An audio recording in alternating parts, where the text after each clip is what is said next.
that are really, really small. Mm-hmm. And it's an expensive drug.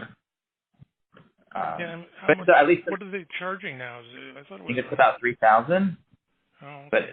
no reimbursement coverage.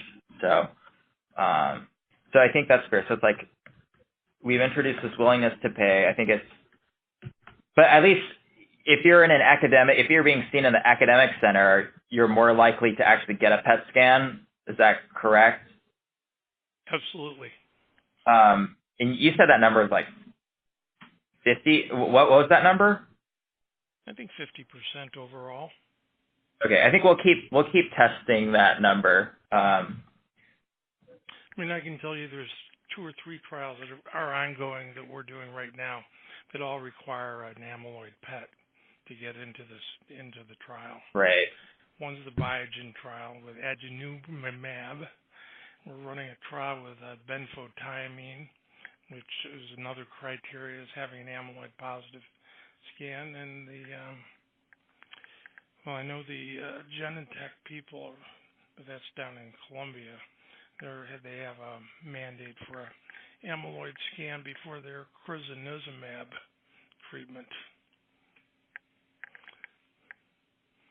Okay, that's helpful. Well, Merck halted their BACE1 inhibitor.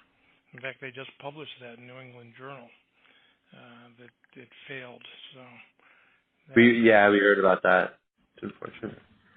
And the gamma secretase inhibitor that Lilly ran didn't work and also had some side effects.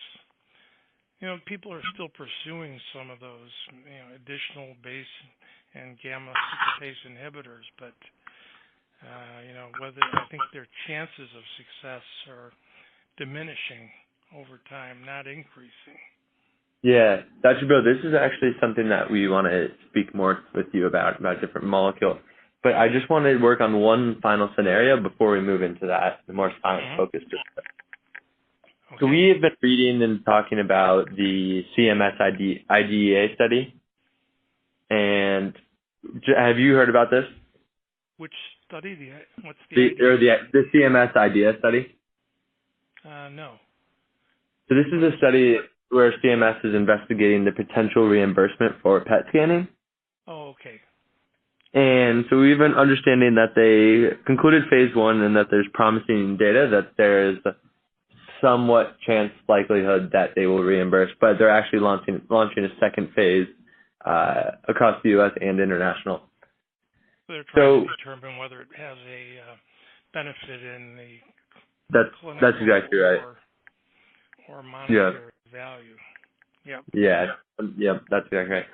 And so the final scenario, and we're trying to understand the usage of PET tracer, the final scenario we're trying to understand for PET tracer usage is if CMS reimburses a PET scan, how many PET scans will then be used?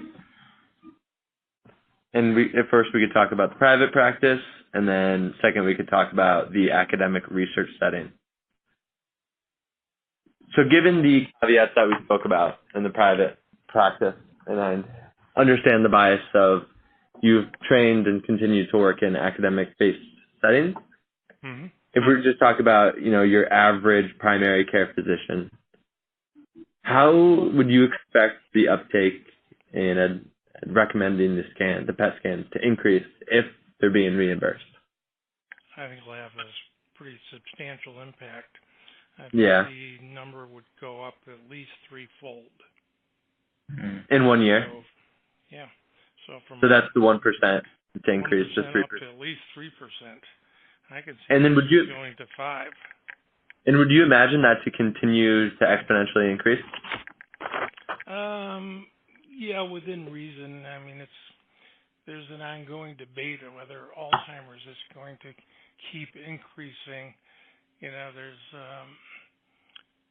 most of the data suggests that it is, and that it'll double within 10 years. Yeah. There's been a couple studies. There's one out of the Framingham trial about a year and a half ago that suggested it was starting to plateau a bit. But time will tell. I'm skeptical that it's really plateauing. I think it probably will keep going on up because of just